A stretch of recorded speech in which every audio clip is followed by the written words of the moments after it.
there's been some reports out here lately about Chris Paul possibly reuniting with the Clippers. Now, the reports more or less say the Clippers and the Lakers are on the run-in for Chris Paul due to the fact that he might be waived by the Phoenix Suns if they come to an agreement of that situation. So my thing is, with that, based on the whole situation, personally, I don't think the Clippers should want Chris Paul. I really don't. You didn't win a championship with him in his prime.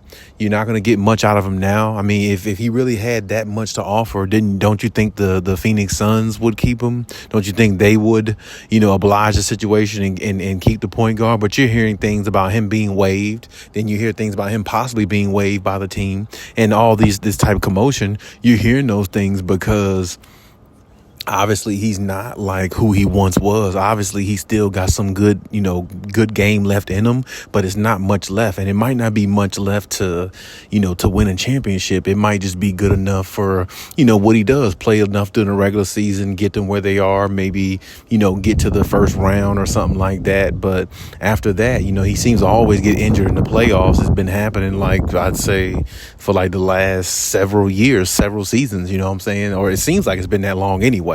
I'm not saying literally, but I'm just saying, like, you don't really know what you can get out of Chris Paul in regards to that type of gameplay, high caliber gameplay. Ever since he turned, I think, 37 years old a couple seasons ago, it just seemed like his game went downhill ever since then. It's like ever since he aged.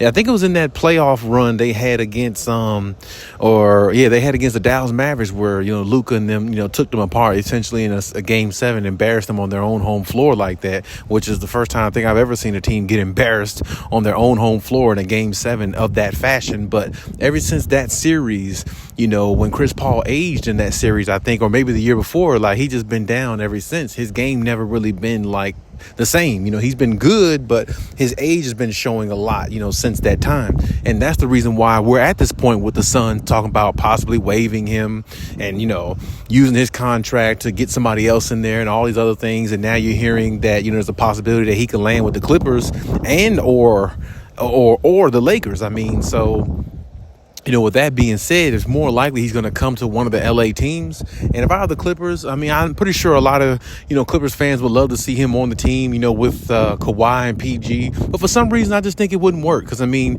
he's had,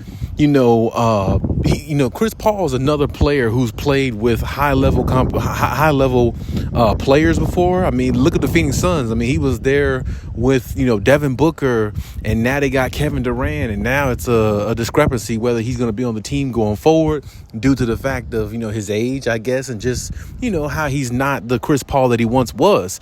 But really, at this point, of course, he's just searching for championships and things like that. If I had to pick either LA team he would probably land on, though, I probably would put my money on the Lakers because it seems like that would be more the ideal situation for him, especially since the trade didn't go through years ago when he was supposed to go on the Lakers. And I think David Stern, which is the NBA commissioner at the time, vetoed that basically. So, I mean, it's one of those situations where, you could see him on the Lakers more so possibly than the Clippers, in my opinion. But there's also a chance that he could land on the Clippers too, because he used to play for the Clippers. He played there, and a lot of fans remember him at his height, which really wasn't much because the Clippers fans didn't win a championship out of that. I mean, you had Chris Paul, you had Blake Griffin, you had DeAndre Jordan. They had a really good bench, really good, all-around team, Jamal Crawford and, Matt Barnes and a lot of key pieces. I think that that could have helped them, win a championship, I thought,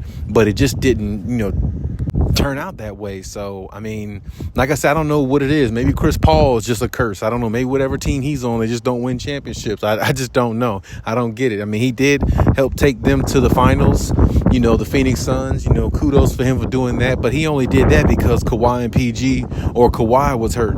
You know what I'm saying? There's no way in hell he would have beat the Clippers if they had Kawhi Leonard on that squad, because PG was doing very good up until the point where he missed those 2 free throws. And I knew then the series was over with. And, that's just how, Paul George is. He can give you a lot of highs, and then he does something like that where it's like, damn, you hit them 2 free throws, maybe that extends the series. If you extend the series, who knows exactly how it would have turned out. Maybe the Clippers could have found a way to win it. The series could have got extended. But, that's neither here nor there. Either way, they didn't have Kawhi Leonard. If they had him, I definitely think, they win that series. But regardless, I'm not sure. Like Chris Paul, if he comes on the Clippers, or if the Clippers want to attempt to get Chris Paul, which I think the Clippers really do. I think there's a huge interest for Chris Paul. The problem is what Chris Paul you're getting. You're getting a Chris Paul who's not who he was 6-7 years ago. You're getting a Chris Paul who got to play limited minutes. He can't play, a lot of minutes like he used to because he's not as young as he used to be. And you got a Chris Paul, that gets injured in the playoffs a lot, even though your own superstars, which is Kawhi and PG, they get injured a lot. But that's the problem. You don't want to add injury on top of injury, because if Kawhi and PG get injured a lot, you need to get somebody on the Clippers who doesn't get injured as much as they do, especially when it comes to the playoffs. You need somebody that's healthy within the playoffs. You don't need somebody that's like getting injured, because you already have that problem. You don't want to keep adding to that problem. You want to help fix that problem if you can. So my point is, with Chris Paul on the team, it really doesn't move the needle for me personally. I think they need to go after somebody a little bit more with something left. Like, even if they went and got a point guard like Mike Conley, he's older too, but Mike Conley he has a little bit more left in the tank to me than somebody like Chris Paul. You see what I'm saying? I'm not saying they can get Mike Conley. I'm just saying, if you're going to go after a veteran point guard, at least go after somebody who can still sustain what they're doing. It just looks like Chris Paul been out of gas for the last couple of years. The last couple of seasons look like Chris Paul should have retired to me. But, that's just my opinion. But either way, I just think the Clippers need to be careful about whatever, whoever they pick up and bring on this team, if they keep Kawhi and PG, because it's still championship or bust with them. So, whoever they pick, they need to be formidable, they need to be useful, and they need to be a little bit more youthful as well. So we'll see what happens there. But regardless, leave any comments in the comment section. Let me know what you think.